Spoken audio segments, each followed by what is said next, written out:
हे गाईज, तर आज मी दाखवणार आहे 2025च्या नवरात्रीचे कलर। तर पहिला रंग आहे पांढरा। ही साडी मी साऊथ इंडियनमध्ये घातलेली आहे। दुसरा रंग आहे लाल।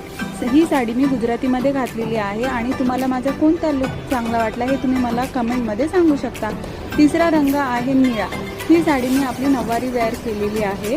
आणि त्यानंतर चौथा रंग आहे पिवळा। ही साडी मी आपली डेली वेअर सारखीच वेअर केलेली आहे, गोल साडी।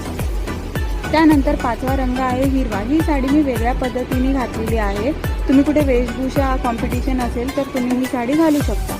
नंतर सहावा कलर आहे ग्रे। माझ्याकडे डिझायनर साडी होती म्हणून मी थोडी वेस्टर्न लुक याच्यावर केलेला आहे। नंतर कलर आहे सातवा जो नारंगी। ही साडी पण मी वेगळ्या पद्धतीने थोडीशी घातलेली आहे। ही पण तुम्ही कॉम्पिटिशनमध्ये घालू शकता। आठवा रंग आहे मोरपंखी। ही पण माझ्याकडे वेगळ्या पद्धतीनेच मी घातलेली आहे। शेवटचा रंग आहे गुलाबी आणि ही मी बंगालीमध्ये घातलेली आहे। थँक्यू।